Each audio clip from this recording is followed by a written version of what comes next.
The Swiss Family Robinson by Johann Rudolf Wyss. Chapter 11. Conversation, a Walk, and Important Discoveries. Jack had started on a course of archery. His arrows flew to admiration, and he practiced his new art incessantly. Little Francis waited with impatience for the moment when he should try also, and followed with his eyes every stroke I made. But when I had finished my bow and prepared some little arrows for him, I must next undertake to make him a quiver. I took some bark from the branch of a tree, which came off in round form, and folding the edges over each other, I stuck them together with some glue produced from our soup cakes. I next stuck on a round piece to serve for the bottom, and then tied it to a loop of string which I hung round his neck.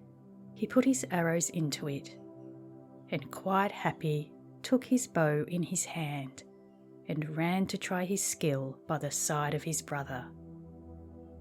Fritz had also cleaned and prepared his materials for the cases when his mother summoned us to dinner. We cheerfully placed ourselves under the shade of our tree round the table I had manufactured. At the end of the repast, I made the following proposition to the boys, which I was sure would give them pleasure.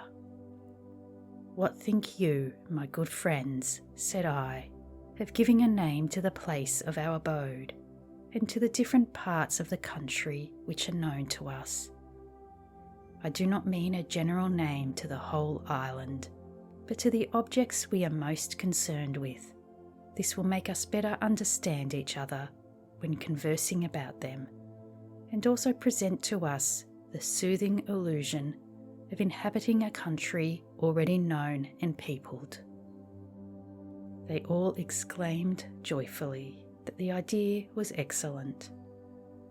"Oh," Jack said, "pray, father, let us invent some very long names that are very difficult to be pronounced. I should be glad that those who shall read about us should be a little puzzled to remember the names of places and things that belonged to us. What pains has it not cost me to remember their monomatapa, their zangubar, their coromandel, and many others still more difficult. Ah, now we shall take our revenge of them."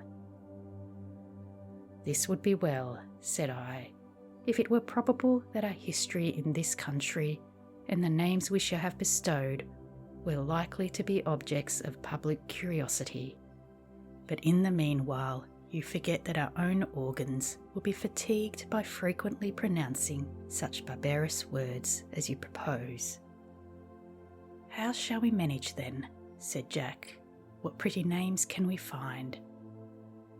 "We will do as all sorts of nations have done before us," I replied.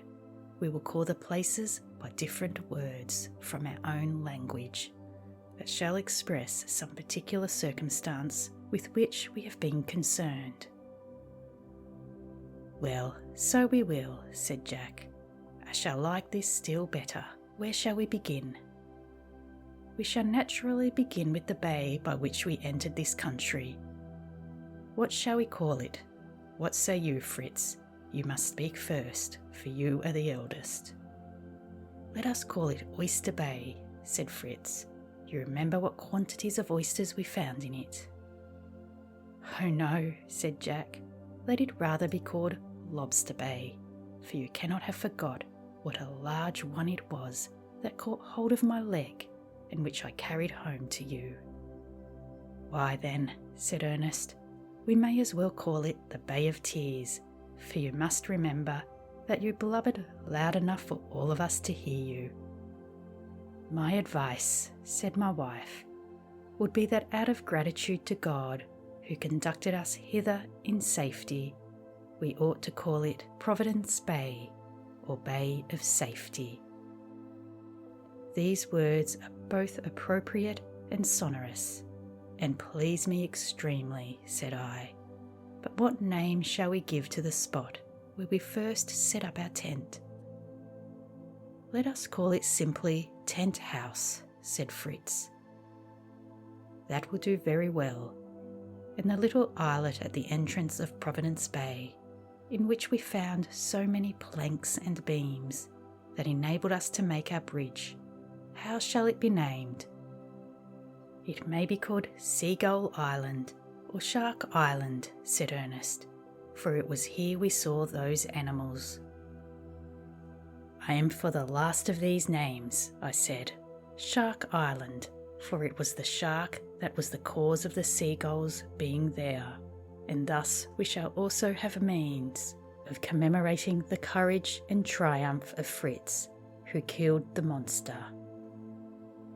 For the same reason, said Jack, we will call the marsh in which you cut the canes for our arrows Flamingo Marsh. Quite right, said I, and the plain through which we passed on our way to this place, Porcupine Field, in memory of your skillful encounter with the animal. But now comes the great question. What name shall we give to our present abode? It ought to be called simply Tree Castle, said Ernest. No, no, answered Fritz, that will not do at all. That is the same as if, when we wanted to name a town, we called it the town. Let us invent a more noble name. Yes, so we will, said Jack. I say Fig Town. Ha ha, Fritz laughed. A noble name it must be confessed. Let us call it the Eagle's Nest, which I am sure has a much better sound. Besides, our habitation in the trees is really much more like a nest than a town, and an eagle cannot but ennoble it, since he is the king of birds. Will you let me decide the question for you? Said I.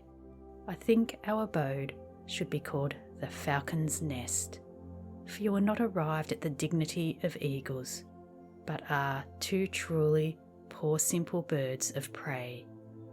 And like the falcon, you also are, I trust, obedient, docile, active and courageous. Ernest can have no objection to this, for as he knows, falcons make their nests in large trees. All exclaimed, clapping their hands, Yes, yes, we will have it the Falcon's Nest. The sound is quite chivalrous. So health to Falcon's Nest Castle, cried they, all looking up to the tree and making low bows. I poured out a small quantity of sweet wine and presented it to each to solemnize our baptism. Now then, said I, for the promontory where Fritz and I in vain wearied our eyes in search of our companions of the vessel, I think it may properly be called Cape Disappointment. Yes, all replied, this is excellent, and the river with the bridge. If you wish to commemorate one of the greatest events of our history, I said, it ought to be called the Jackal's River, for these animals crossed it when they came and attacked us, and it was there that one of them was killed. The bridge I should name Family Bridge, because we were all employed in its construction and all crossed it together in our way to this place. Let me ask you all, if it will be a great pleasure to converse about the country we inhabit, now that we have instituted names as if everything belongs to us. It will be just as if we had farms and country houses, all dependent upon our castle, commented Ernest. It is the same as if we were kings, replied Frances. My wife, and the Queen Mother is not without hope that her little slips of majesty will conduct themselves mercifully towards their subjects. The birds, the agouti, the geese, and the flamingos, what more shall I say, for I do not know the family name of all your vassals. Let me therefore end by hoping that you will not depopulate your kingdom." "No, mother," said Fritz, "we will take care of that. We will endeavour to extirpate only those among our subjects who are wicked." In this pleasing kind of chat, the time of dinner passed agreeably away. We settled the basis of a geography of this our new country, and amused ourselves with saying that it must go by the first post to Europe. As the evening advanced and the intense heat of the day began to diminish, I invited all my family to take a walk. "Leave your work for this time, my boys," said I, "and let us make a short excursion. Let us seek in the beautiful face of nature the traces of the wisdom and goodness of the Creator. Which way shall we direct our steps?" "Let us go to the tent house, father," said Ernest. "We are in want of powder and shot for the little consumers of our figs, nor must we miss our dinner for tomorrow, or forget that we are to secure a supply for winter." "I too vote for tent house," said my wife. "My butter is nearly gone, for Fritz took an unreasonable share for his new trade of tanning. Also, I have never failed to observe that those who most zealously preach a life of frugality and economy are at least as well satisfied as the rest when I present them with a savoury dinner." "If we go to tent house," said Ernest, "let us try to bring away some of the geese and ducks with us. They will look very well swimming about in our stream here by Falcon's Nest." "I will undertake to catch them if anyone will help to bring them home," said Jack. "And I," said Francis, "will catch my handkerchief full of lobsters in the Jackal's River, and we will put them into Falcon's Stream, where no doubt they will thrive to admiration. You really all of you assign such good reasons that I see I must yield to them," said I. "To tent house then we will go, but we will not take our accustomed road along the seashore, but rather vary our pleasure by trying to explore some other way. We will keep along our own little stream, as far as the wall of rocks. It will be easy for us to cross it by jumping from stone to stone, and so to get to tent house we will return with our provisions by the road of Family Bridge and along the seashore. This new route may possibly furnish some additional discoveries." My idea was highly applauded, and all was soon arranged for our setting out. Fritz was adorned with his fine tiger cat-made belt. Jack had his belt also, armed with 2 pistols round his waist. Each carried a gun and a game bag.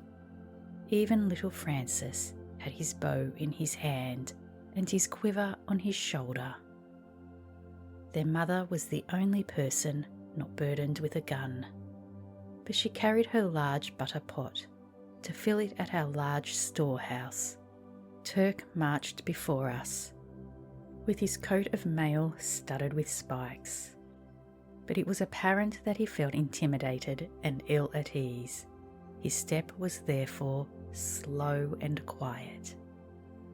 Our route along the stream was at first extremely agreeable, being sheltered by the shade of large trees, while the ground under our feet was a short and a soft kind of grass. To prolong the pleasure of our walk, we proceeded slowly, amusing ourselves with looking about us to the right and left. The eldest boys made frequent escapes on before, so that sometimes we lost sight of them. In this manner we reached the end of the wood, but the country now appearing to be less open, we thought it would be prudent to bring our whole company together.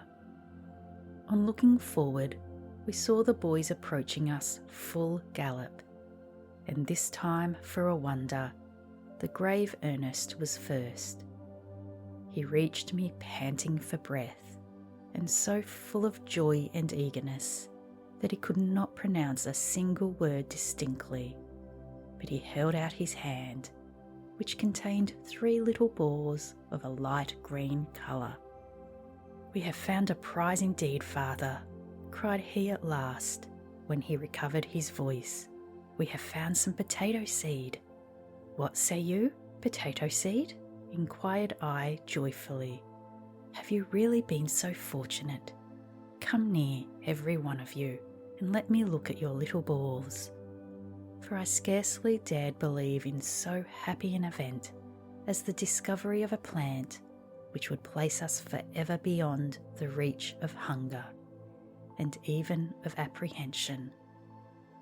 We all hastened to the place where these tubers had been gathered, and with extreme joy we found there a large plantation of potato plants.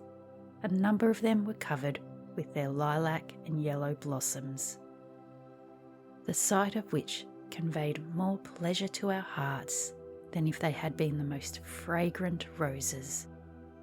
Jack, jumping for joy, bawled out, "They are really potatoes, and though it was not I who discovered them, at least it shall be I who will dig them up."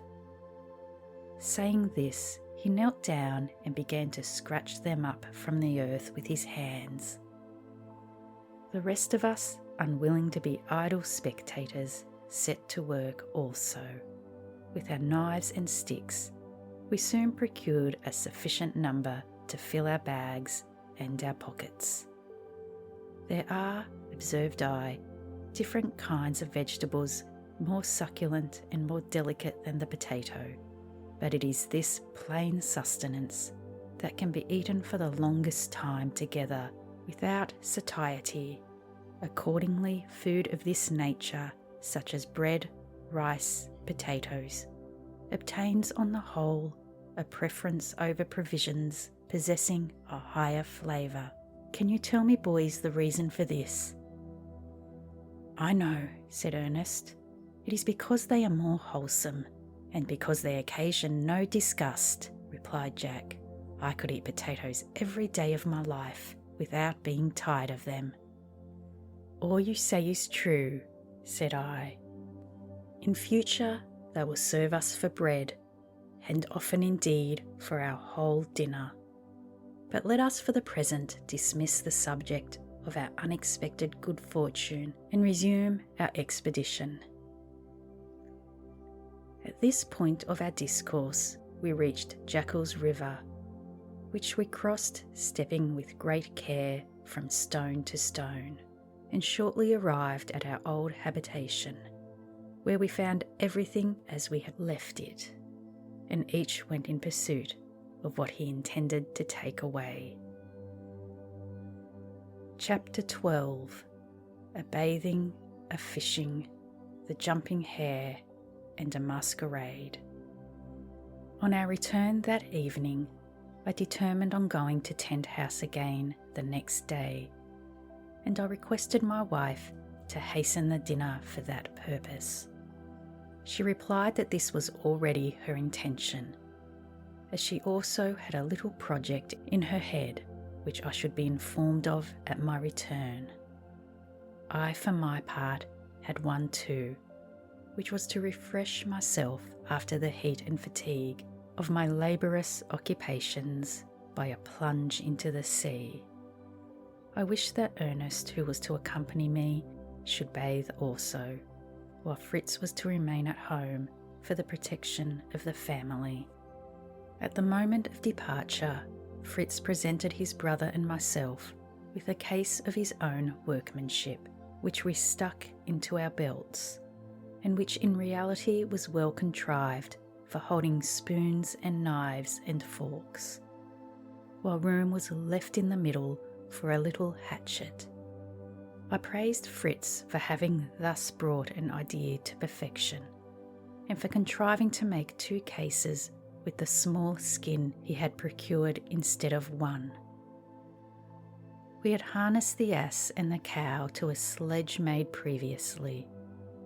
We each took a piece of bamboo cane in hand to serve as a whip, and resting our guns upon our shoulders, began our journey.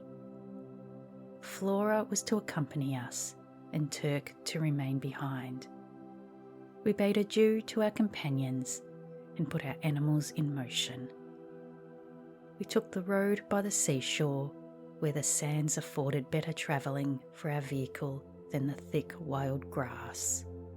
We reached Family Bridge on Jackal's River and arrived at Tent House without either obstacle or adventure, and unharnessed the animals to let them graze, while we set to work to load the sledge with the cask of butter, the cask of cheese, a small barrel of gunpowder, different instruments, some ball and some shot. These exertions had so occupied our thoughts that it was late when we first observed that our animals, attracted by the excellent quality of the grass on the other side of the river, had repassed the bridge and wandered so far as to be out of sight. I was in hope they would be easily found, and directed Ernest to go with Flora and bring them back, intending in the meantime to look for a convenient place on the other side of Tent House to bathe in. In a short time I found myself at the extremity of Providence Bay, which ended, as I now perceived, in a marsh, producing some fine bulrushes. Further on, a chain of steep rocks, advancing somewhat into the sea, and forming a kind of creek, as if expressly contrived for bathing. The jutting of the rock even seemed like little cabins for separate accommodation. Enchanted with this discovery, I called out to Ernest to come and join me, and in the meantime amused myself with cutting some of the rushes and imagining what use I could apply them to. I desired him to fill a small bag with some of the salt he had formerly observed here, and then to empty it into the large one for the ass to carry, and to take care to fill equally on each side. During this time I would take the refreshment of bathing, and then it will be your turn to bathe, and mine to take care of the animals. I returned to the rocks, and was not disappointed in my expectation of an enjoyment the most delicious, but I did not stay long, fearing my boy might be impatient for his share of so new a pleasure. When I had dressed myself, I returned to the place to see if his work had advanced. Presently I heard his voice calling out, "Father, father, a fish of monstrous size. Run quickly, father, I can hardly hold him." I ran to the place from which the voice proceeded, and found Ernest lying along the ground on his face, upon the extremity of a point of land, and pulling in his line, to which a large fish was hanging and struggling to get loose. I ran hastily and snatched the rod out of his hand, for I feared the weight and activity of the fish might pull him into the water. I gave the line length to calm the fish, and then contrived to draw him gently along into a shallow from which he could no longer escape, and thus he was effectually secured. We examined him thoroughly, and he appeared to weigh not less than 15 pounds, so that our capture was magnificent, and would afford the greatest pleasure to our good steward of provisions at Falcon's Stream. "You have now really laboured," said I to Ernest, "not only with your head, but with your whole body, and I would advise you to wipe the perspiration from your face, and keep a little quiet before you venture into the water. You have procured us a dish of great excellence, which will last for several days, and have conducted yourself like a true cavalier, without fear and without reproach." "It was at least fortunate," observed he in a modest tone, "that I thought of bringing my fishing rod." "Certainly it was," said I, "but tell me how you came to see this large fish, and what made you think you could catch it." I used to remark great quantities of fish in the water just hereabout, and this made me determined to bring my fishing tackle with me. On my way to the salt, I perceived a great number of little crabs, upon which fishes feed near the water's brink. I thought I would try to bait my hook with one of them, so I hastened my work and came to this spot, where I caught only a dozen little fish, which are there in my handkerchief, but I remarked that they were chased in the water by fishes of larger size. This gave me the idea of baiting my hook with one of the small ones, but the hook was too small and my rod too weak. I then took one of the finest of the bulrushes you had just gathered and put a larger hook to my line, and in a short time the large fish you see there seized upon the bait and paid with his life for his ferocity. However, I must confess, if you had not come to my assistance, Father, I must either have let go my line or have been dragged into the water, for the fish was stronger than I. We now examined the smaller fishes, which were mostly trout and herrings, while I felt certain that the large one was a salmon. I cut them all open and rubbed them inside with salt, that they might not be injured by the heat. While I was thus employed, Ernest went into the rocks and bathed, and I had time to fill some more bags with salt before his return. We then harnessed and loaded our animals, and then resumed the road to Falcon's Stream. When we had proceeded about halfway, Flora, who was before us, suddenly sprang off, and by her barking gave notice that she scented some game. We soon after saw her pursuing an animal, which seemed endeavouring to escape, and made the most extraordinary jumps imaginable. The dog continued to follow. The creature, in trying to avoid him, passed within gunshot of the place where I stood. I fired, but its flight was so rapid that I did not hit. Ernest, who was at a small distance behind, hearing the report of my gun, prepared his own, and fired it off at the instant the singular animal was passing near him, seeking to hide itself among the tall herbage just by. He had fired so skillfully that the animal fell dead the same instant. I ran with extreme curiosity to ascertain what kind of quadruped it might be. It was as large as a sheep, with the tail resembling that of a tiger, but its snout and hair were like those of a mouse, and its teeth were like a hare's, but much larger. The forelegs resembled those of the squirrel, and were extremely short, but to make up for this, its hind legs were as long as a pair of stilts, and of a form strikingly singular. We examined the creature a long time in silence. "Wait a moment," said I, "an idea strikes me. I will wager that our animal is one of the large jumpers called kangaroos. The female, who never bears more than one young one, carries it in a kind of purse placed between her hind legs." Ernest requested that I would rather assist him to carry it, as he was afraid of spoiling its beautiful mouse-coloured skin by dragging it on the ground.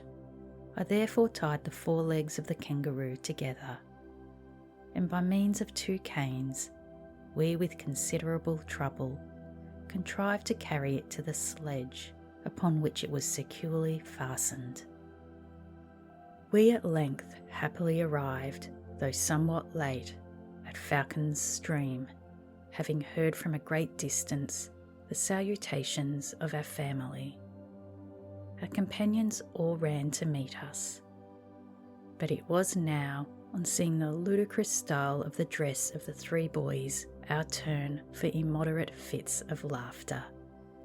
One had on a sailor's shirt, which was trained round him like the robe of a spectre. Another was buried in a pair of pantaloons which were fastened round his neck. and the third had a long waistcoat which came down to the instep and gave him the exact form of a travelling portmanteau. They all tried to jump about, but finding this impossible from the length of their garments, they resolved to carry off the whole with an air by strutting slowly to and fro in the manner of a great personage in a theatre. After some hearty laughing, I inquired of my wife what could be the cause of this masquerade, and whether she had assisted them in attempting to act a comedy for our amusement. She disclosed the mystery by informing me that her 3 boys had also been bathing, and that while thus engaged she had washed all their clothes, but as they had not dried, as soon as she had expected, her little rioters had become impatient, and had fallen on the chest of sailors' clothes, and each had taken from it what article he had pleased. I preferred, said she, that you should see them in this odd sort of disguise, rather than quite naked, in which opinion I assured her that I heartily joined her. It was now our turn to give an account of our journey. As we advanced in our narrative, we presented one after another casks, bulrushes, salt, fish, and lastly, with infinite triumph, our beautiful kangaroo. In a trice it was surrounded, examined and admired by all, and such a variety of questions asked, that Ernest and I scarcely knew which to answer first. Fritz was the only one who was a little silent. I saw plainly by his countenance what was passing in his mind.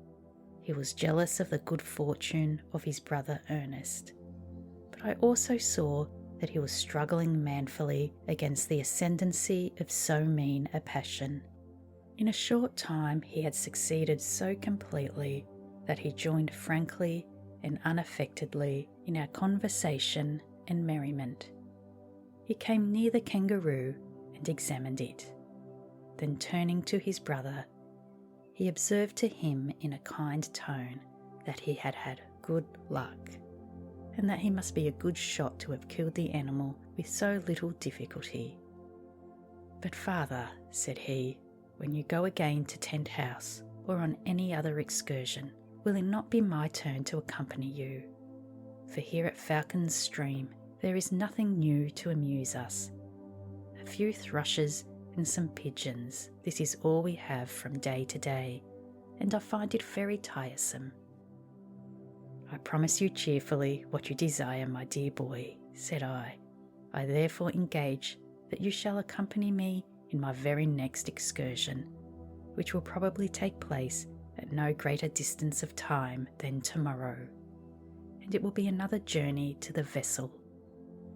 We concluded the day with our ordinary occupations, and gave salt to each of our animals, to whom it was an acceptable treat.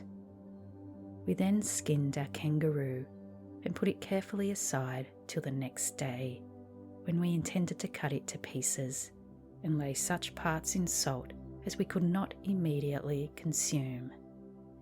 We made an excellent supper on our little fish, to which we added some potatoes, nor were our faithful companions Turk and Flora neglected. The labours of the day had more than usually disposed us all to seek repose, and therefore said our prayers at an early hour, mounted our ladder, and were soon asleep. Chapter 13. More stores from the wreck. I rose with the first crowing of the cock, descended the ladder, and set about skinning the kangaroo, taking care not to deface its beautiful smooth coat. I advanced so slowly in the business that my family were assembled about us before I had finished my work. Having at last completed it, I went to the river to wash myself thoroughly, and then to the sailor's chest to change my coat that I might appear with decency at breakfast, and give my sons an example of that cleanliness which their mother was so eager to inculcate. Breakfast over, I ordered Fritz to get ready for Tent House, where we would prepare the boat and proceed to the vessel. After taking leave of my wife, we began our journey. I left Flora with her and entreated my wife not to be uneasy and to commit herself to the care of the kind Providence who had till then so graciously watched over us, and who would again bring us back to her safe and sound, enriched with many things conducive to our welfare. But to bring her to reason on the subject of these trips to the vessel was impracticable. I left her bathed in tears and praying God that this might be the last. We took Ernest and Jack a little way with us, and then I sent them back with a message to their mother, which I had not the resolution to deliver myself, that we might be forced to pass the night on board the vessel, and not return till the evening of the following day. It was most essential to get out of it, if yet afloat, all that could be saved, as a moment might complete its destruction. I instructed my sons how they should soothe their mother. I exhorted them to obey and to assist her, and that their excursion might not be useless, I directed them to gather some salt, and enjoined them to be at Falcon's Stream before noon. We got into the boat, and gaining the current, quickly cleared Safety Bay and reached the vessel, whose open side offered us an ample space to get on board. When we had fastened our boat, our first care was to select fit materials to construct a raft, as suggested by my son Ernest. Our boat of staves had neither room nor solidity enough to carry a considerable burden. We therefore looked about and found a sufficient number of water casks, which appeared to me proper for my new enterprise. We emptied them, replaced the bungs carefully, and threw the casks overboard after securing them with ropes and cramps so as to keep them together at the vessel's side. This completed, we placed a sufficient number of planks upon them to form a firm and commodious platform or deck, to which we added a gunwale of a foot in depth all round to secure the lading. Thus we contrived a handsome raft in which we could stow thrice as much as in our boat. This laborious task had taken up the whole day. We scarcely allowed ourselves a minute to eat some cold meat we had provided. Then we might not lose any time in looking for the provisions on board the vessel. In the evening, Fritz and I were so weary that it would have been impossible for us to row back to land. So having taken all due precautions in case of a storm, we lay down in the captain's cabin on a good elastic mattress which induced such sound repose that our prudent design to watch in turn for fear of accidents was forgot, and we both slept heavily side by side till broad daylight opened our eyes. We rose and actively set to work to load our raft. We began with stripping the cabin of its doors and windows with their appendages. Next we secured the carpenters' and gunners' chests, containing all their tools and implements. Those we could remove with levers and rollers were put entire upon the raft, and we took out of the others what rendered them too heavy. One of the captain's chests was filled with costly articles, which no doubt he meant to dispose of to the opulent planters of Port Jackson. In the collection were several gold and silver watches, snuff boxes of all descriptions, buckles, shirt buttons, necklaces, rings, In short, an abundance of all the trifles of European luxury.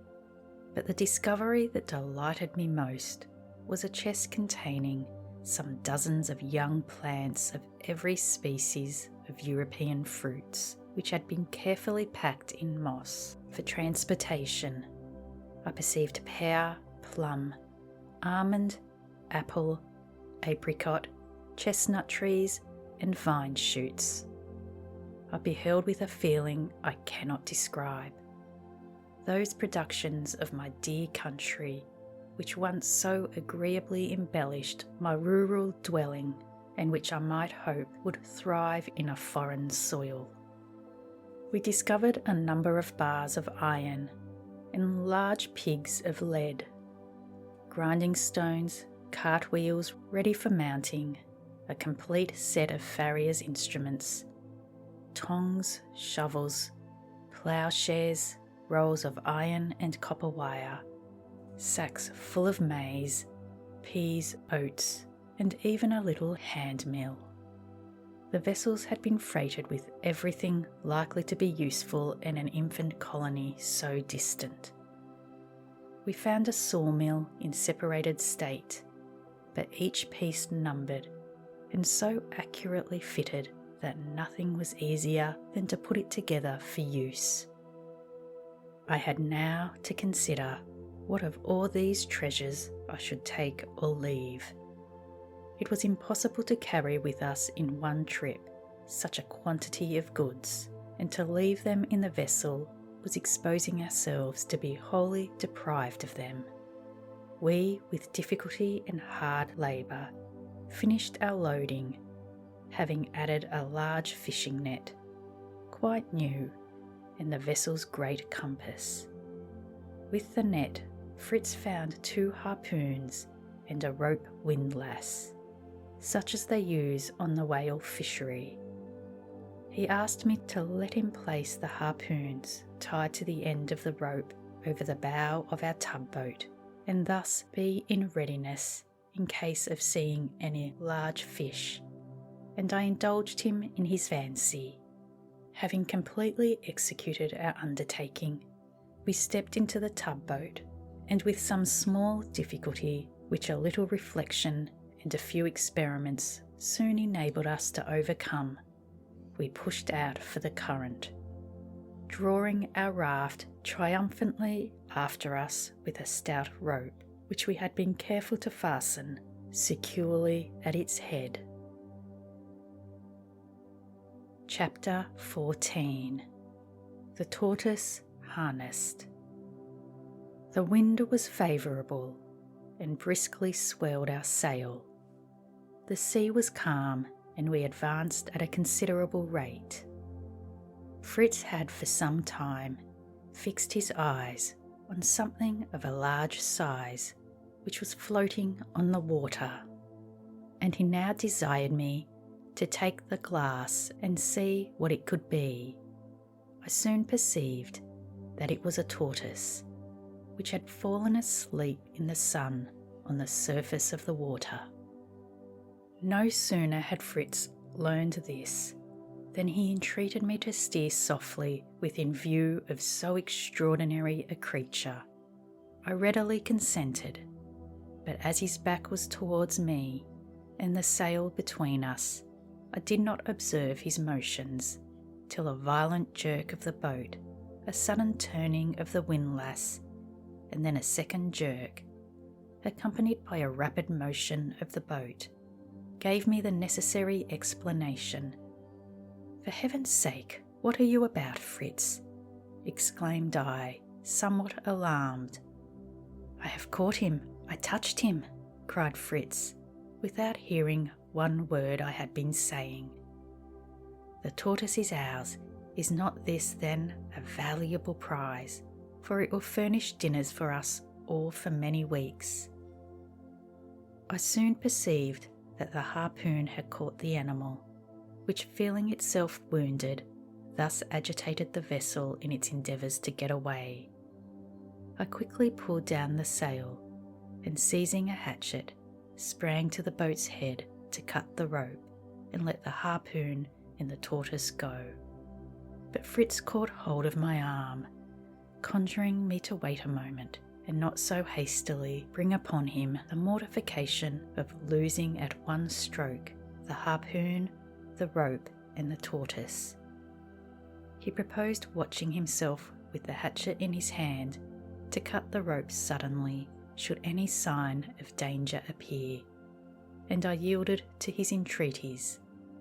Thus then, drawn along by the tortoise, we proceeded with a hazardous rapidity. I soon observed that the creature was making for the sea.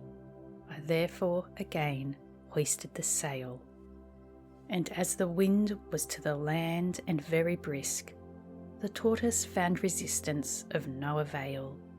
He accordingly fell into the track of the current, and drew us straight towards our usual place of landing, and by good fortune, without striking upon any of the rocks. We, however, did not disembark without one difficult adventure. The state of the tide was such as to throw us upon a sandbank. We were at this time within gunshot of the shore. The boat, though driven with violence, remained upright in the sand. I stepped into the water, which did not reach far above my knees, for the purpose of conferring upon our conductor his just reward for the alarm he had caused us, when he suddenly gave a plunge and then disappeared. Following the rope, I presently saw the tortoise stretched at length at the bottom of the water, where it was so shallow that I soon found means to putting an end to his pain. Being now near Tent House, Fritz gave a hallo and fired a gun to apprise our relatives that we were not only arrived, but arrived in triumph. This soon produced the desired effect. The mother and her 3 ones soon appeared, running towards us, and all were once more received with the kindest salutations, and such questions as kindness best knows how to propose. After some gentle reproaches from my wife for leaving her and the boys for so long a time, the history of the tortoise was related. The tender-hearted mother, after heaving a sigh for the hard fate of the creature, began to shudder at the thought of the danger we had been exposed to, and the escape we had effected. Our conversation ended. I requested my wife to go with the 2 of the youngest boys to Falcon's Stream, and fetch the sledge and the beasts of burden, that we might see at least a part of our booty from the ship, put safely under shelter the same evening. A tempest or even the tide might sweep away the whole during the night. We took every precaution in our power against the latter danger, by fixing the boat and the raft, now at the time of its ebb, as securely as we could without an anchor. I rolled 2 prodigious masses of lead with the assistance of levers from the raft upon the shore, and then tied a rope to each, the other ends of which were fastened, one to the raft and the other to the boat, and thus satisfied myself that they could not easily be forced away. While we were employed in this scheme, the sledge arrived, and we placed the tortoise upon it, and also some other articles of light weight, mattresses, pieces of linen, etc., for I reckoned that the animal itself weighed at least 300 weights. The strength of our whole party was found necessary to move it from the raft to the sledge. We therefore all set out together to unload it again at Falcon's Stream. Our first concern on reaching our abode was the tortoise, which we immediately turned upon his back. "We will," said I, "rub salt on what we mean to keep."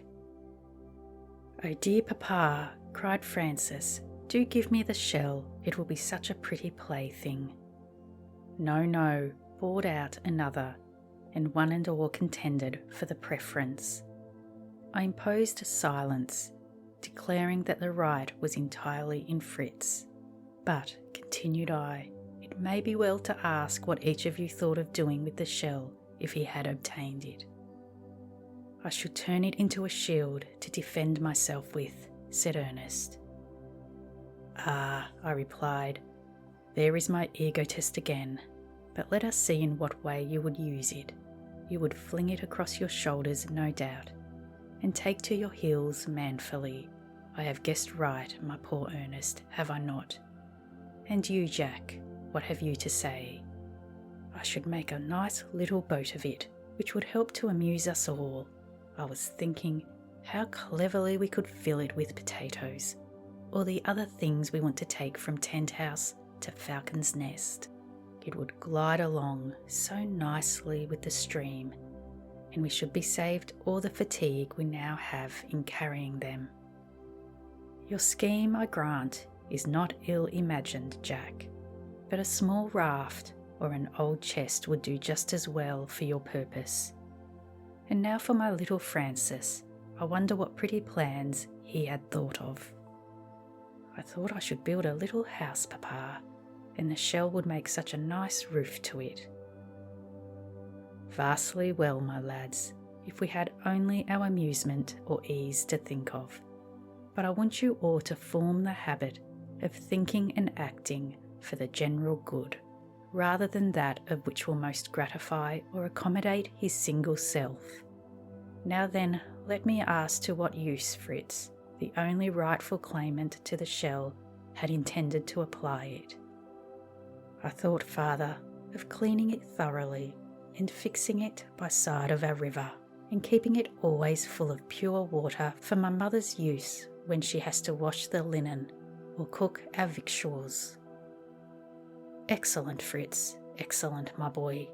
All honour to the founder of the pure water tub. This is what I call thinking for the general good, and we will take care to execute the idea as soon as we can prepare some clay as a solid foundation for its bottom. Ha ha, said Jack. Now then, it is my turn, for I have got some clay which I have put by to keep for use behind those old roots yonder. And where did you get it, boy? My wife answered. Oh, you may apply to me for this part of the information. To my cost, I know where the clay was got. This morning early, my young hero falls to digging and scrambling on the hill you see to the right, and home he comes with the news that he has found a bed of clay, but in so dirty a condition himself that we were obliged to think next of the washing tub. And if I had minded a little dirt, mother, said Jack, I should not have discovered this bed of clay, which you see will be of great use to us. As I was returning from looking for potatoes, I thought I would take the high path along the river, just to see how rapidly it runs and forms these nice cascades. By and by, I came to a large slope, watered by the river. It was so slippery that I could not keep upon my legs, so I fell and dirtied myself all over. On looking, I saw that the ground was all of clay and almost liquid, and so I made some of it into balls and brought them home. When the water tub is complete, said Ernest, I will put some roots I have found to soak a little in it, for they are now extremely dry. I do not exactly know what they are.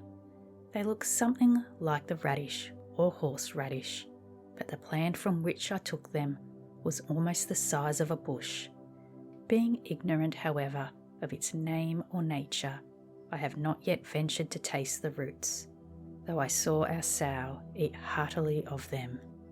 If my suspicion is right, said I, you have made a beneficial discovery, which with the assistance of our potatoes may furnish us the means of existence as long as we may remain on this island. Try to find the same place and bring a sufficient quantity for our experiment. We had finished uploading the sledge, and I bade the 3 eldest boys accompany me to fetch another load before it should be dark. We left Francis and his mother busy in preparing a refreshing meal for supper, the tortoise having presented itself most opportunely for this purpose. Having reached the raft, we took from it as many effects as the sledge could hold or the animals draw along. One object of my attention was to secure 2 chests which contained the clothes of my family, which I well knew would afford the highest gratification to my wife, who had frequently lamented that they were all compelled to wear clothes that were not their own, reminding her at every moment, she said, how much they might be wanted by their proper claimants. I reckoned also on finding in one of the chests some books on interesting subjects, and principally a large handsomely printed Bible. I added these 4 cartwheels and a hand mill for grinding, which now that we had discovered, I considered of signal importance. These and a few other articles completed our present load. On our return to Falcon's Nest, we found my wife looking anxiously for our arrival and ready with the welcome she had promised, of an ample and agreeable repast. Before she had well examined our new stores, she drew me with one of her sweetest smiles by the arm. "Step this way," said she, and leading to the shade of a tree, "This is the work I performed in your absence," pointing to a large cask half sunk in the ground, and the rest covered over with branches of trees. She then applied a small corkscrew to the side, and filling the shell of a coconut with the contents, presented it to me. I found the liquor equal to the best canary I had ever tasted. "How then," said I, "have you performed this new miracle? I cannot believe the enchanted bag produced it."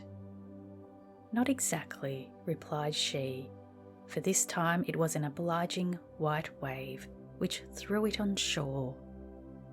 I took a little ramble in your absence yesterday to see what I could find, and well, my trouble was rewarded.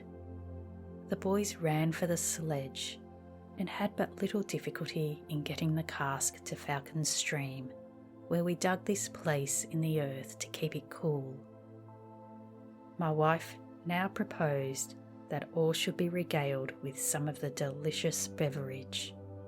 My own share so invigorated me that I found myself able to complete my day's work by drawing up the mattresses we had brought from the ship to our chamber in the tree by means of a pulley.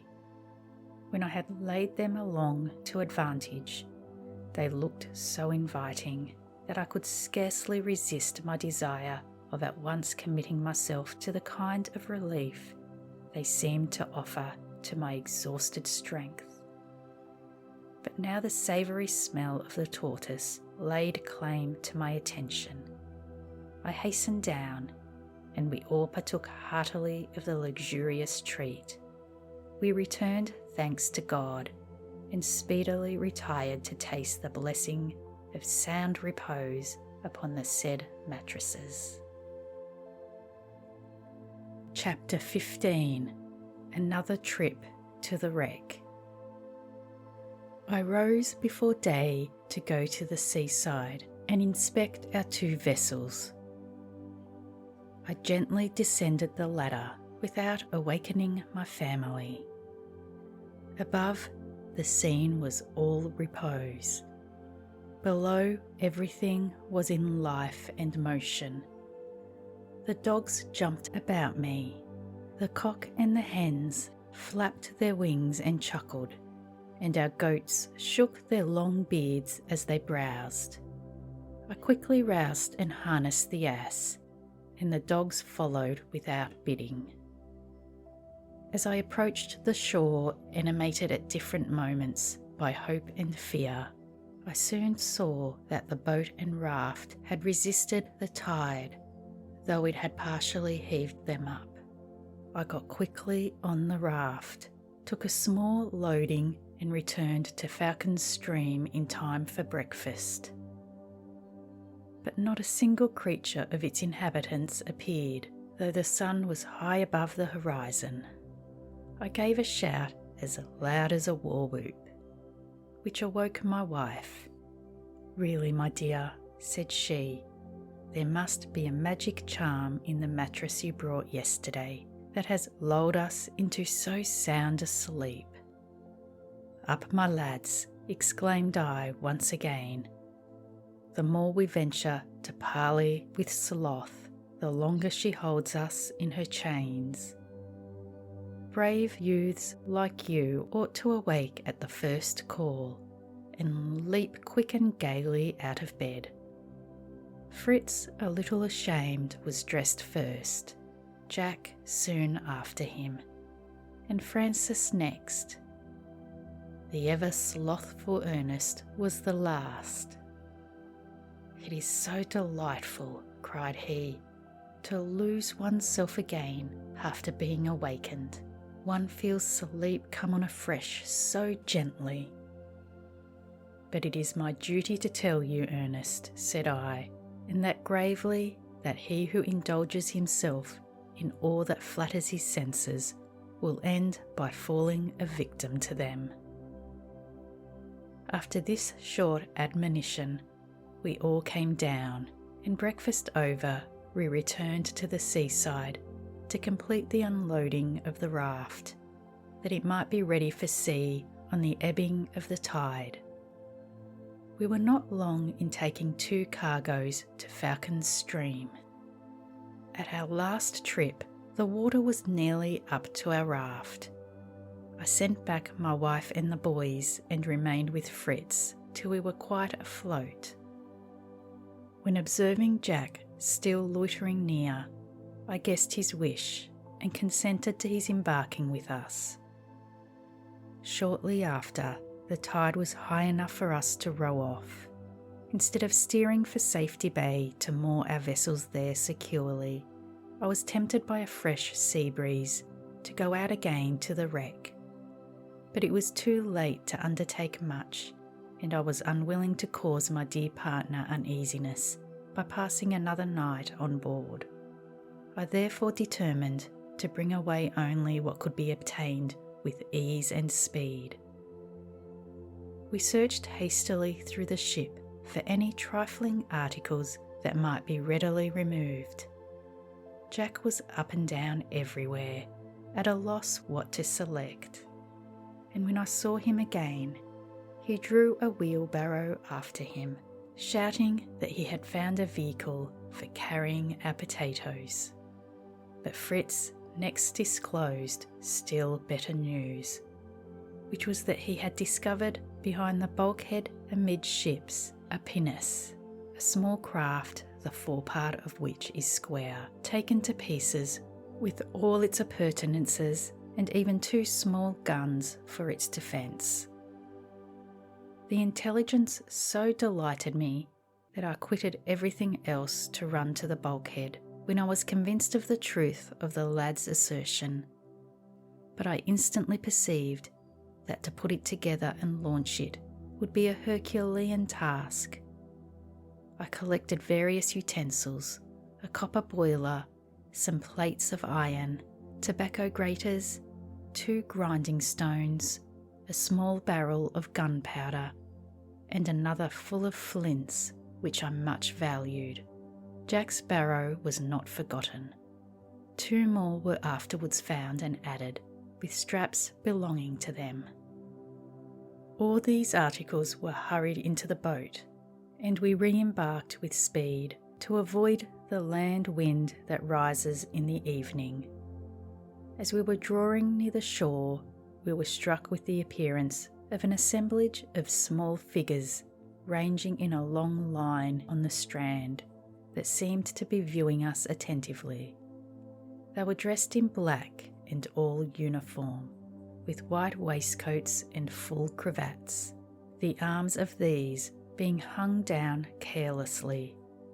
Now and then, however, they seemed to extend them tenderly, as if they wished to embrace or offer us a token of friendship. I really think, said I to the boys, who were steadfastly gazing at them, that we are in the country of the pygmies, and that they wish to form a friendly alliance with us. Oh no, father, replied Jack.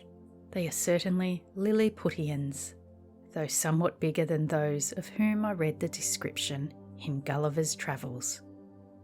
You then, child, said I, consider those travels as true, that there is an island of Lilliput and inhabited by dwarves. Yes, said Jack, Gulliver says so. He met also with men of an immense stature, besides an island inhabited by horses. And yet I must tell you that the only reality in all his discoveries is the rich imagination of the author, whose taste and feeling led him to resort to allegory for the purpose of revealing grand truths. Do you know, Jack, what an allegory is? It somewhat resembles a parable, I presume. Right, one is very similar to the other. And the pygmies you mentioned, father, are any to be found? No more than there are Lilliputians. They exist only in poetical fiction, or in the account of some ancient navigators, in which a group of monkeys has been fallaciously described as diminutive men. Such probably are the mannikins that we see now, stretching their arms towards us, said Fritz. Ah, now I begin to perceive that they have beaks, and that their arms are short drooping wings. What strange birds! You are right, son. They are penguins or ruffs. Ernest killed one soon after our arrival. They are excellent swimmers, but cannot fly, and so confused are they when on land that they run in the silliest way into danger.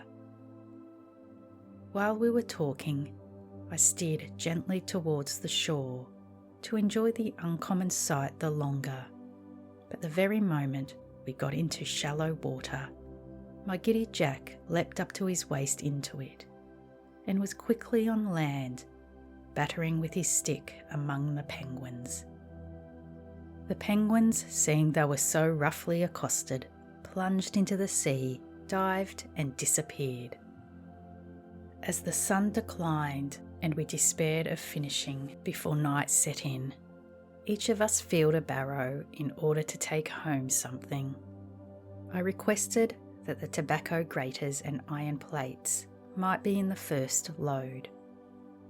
Arrived at Falcon's Stream, my wife exhibited a good store of potatoes, which she had got in during our absence, and a quantity of the roots I had taken for manioc, and in which I was not mistaken. I much applauded her diligence and foresight, and gave Ernest and little Francis their share of approbation. But now, said I, for some supper and repose, and if my little workmen should be industriously inclined tomorrow, I shall reward them with the novelty of a new trade to be learned. This did not fail to excite the curiosity of all, but I kept my word, and made them wait till the following day for the explanation I had to give. I woke the boys very early, reminding them that I had promised to teach them a new trade. What is it? What is it? Explained they all at once, springing suddenly out of bed and hurrying on their clothes. It is the art of the baker, my boys. Hand me those iron plates that we brought yesterday from the vessel, and the tobacco graters also, and we will make our experiment. Ernest, bring hither the roots found underground. But first, my dear, I must request you to make me a small bag of a piece of strong wrapper cloth.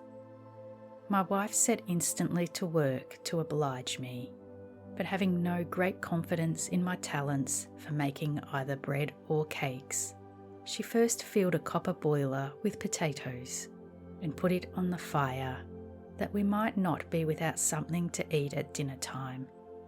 In the meanwhile, I spread a piece of coarse linen on the ground and assembled my young ones around me. I gave each of the boys a grater and showed him at the same time how to rest it on the linen and then to grate the roots of the manioc. In a short time each had produced a considerable heap of a substance somewhat resembling pollard. The occupation, as is always the case with novelties, was amusing to them all, and they looked no further into the matter. One showed the other his heap, saying in a bantering tone, "Will you eat a bit of nice cake made of grated radishes?" I now informed them that the manioc was known to be the principal sustenance of the whole nations of the continent of America, and which the Europeans who inhabit those countries prefer to even our wheaten bread. I added, "There are so many kinds of manioc. One of these shoots rapidly, and its roots become mature in a short time. A second sort is of more tardy growth, and there is another, the roots of which require the space of 2 years to be fit for use. The first 2 kinds have pernicious or unwholesome qualities when eaten raw, but the third may be eaten without fear. For all this, the 2 first are generally preferred as being more productive and requiring a shorter time for being fit for use." By this time my wife had completed the bag. I had it well filled with what we called our pollard, and she closed it securely by sewing up the end. I was now to contrive a kind of press. I cut a long, straight, stout branch from a neighbouring tree and stripped it of the bark. I then placed a plank across the table we had fixed between the arched roots of our tree, and which was exactly the right height for my purpose, and on this I laid the bag. I put other planks again among the bag, and then covered all with the large branches, the thickest extremity of which I inserted under an arch, while on the other, which projected beyond the planks, I suspended all sorts of heavy substances, such as lead, our largest hammers, and bars of iron, which, acting with great force as a press on the bag of manioc, caused the sap it contained to issue in streams, which flowed plentifully on the ground. "This machine of yours, Father," said Fritz, "though simple, is as effectual as can be desired." "Certainly," said I, "it is the simplest lever that the art of mechanism can furnish, and may be made extremely useful." "I thought levers were never used but for raising heavy masses," said Ernest, "such as blocks of stone, and things of that degree of weight. I had no notion that they were ever used for pressing." "Ah," said I, "but you see that the point at which the lever rests on the planks must always be the point of rest or compression. The point at which its extremity touches the roots of the tree would no doubt be that of the raising power, if the root was not too strong to yield to the point of the lever. But then the resistance at the point of compression or rest is still stronger, and presses effectually, as you see, the contents of the bag." "Can one make use of this sap?" asked my wife. "Certainly," said I, "we may. We may use it as food after mixing with it some pepper, and when we procure them, some sea crabs."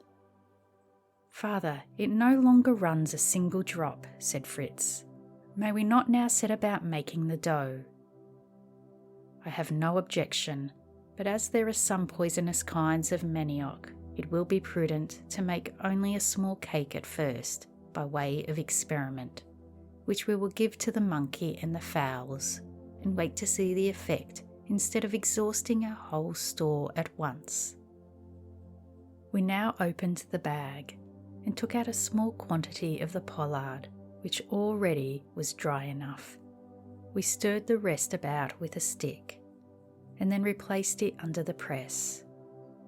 The next thing was to fix one of our iron plates, which was of a round form and a little hollow, so as to rest upon 2 blocks of stone at a distance from each other.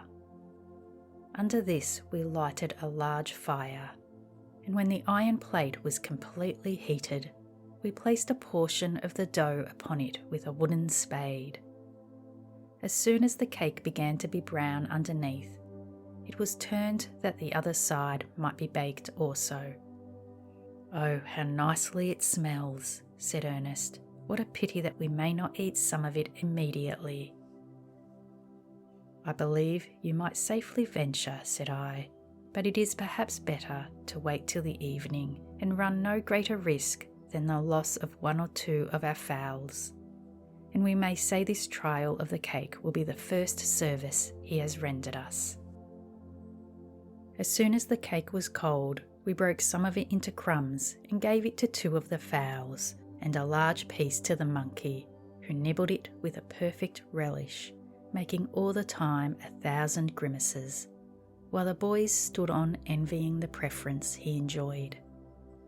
"Now tell me, father," said Fritz, "how the savages managed to grate their manioc, for surely they have not, like us, an instrument fitted for the operation, and tell me also if they call their composition by the name of cake or bread, as we do." Having no such article as bread in their bill of fare, they have consequently no word in their language to express it. At the Antilles, the bread from the manioc is called cassava. The savages make a kind of grater with sharp stones or shells, or when they can get nails on which they set a high value, they drive them into the end of a plank and rub the manioc upon it. But now I pray you, good wife, give us quickly our potato dinner, and we will afterwards resume the baking trade. The first thing after dinner was to visit our fowls. Those which had eaten the manioc were in excellent condition, and no less so the monkey. "Now then, to the bakehouse, young ones," said I, "as fast as you can scamper." The grated manioc was soon emptied out of the bag. A large fire was quickly lighted, and I placed the boys where a flat surface had been prepared for them, and gave to each a plate of iron, and the quantity of a coconut, full to make a cake apiece, and they were to try who could succeed the best.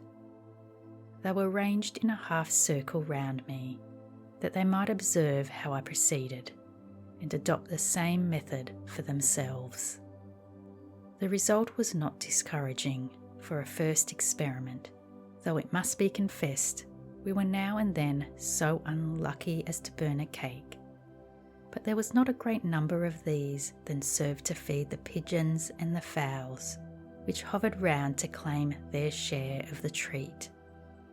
My little rogues could not resist the pleasure of frequently tasting their cake a little bit at a time as they went on. At length the undertaking was complete.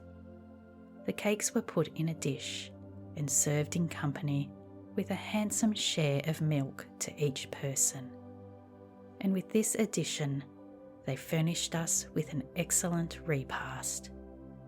What remained we distributed among our animals and fowls. The rest of the day was employed by the boys in making several turns with their wheelbarrows, and by myself in different arrangements, in which the ass and our raft had a principal share, both being employed in drawing to Tent House with the remaining articles we had brought from the ship. When all was done, we retired to rest, having first made another meal on our cakes, and concluded all with pious thanks to God for the blessings His goodness thought fit to bestow upon us.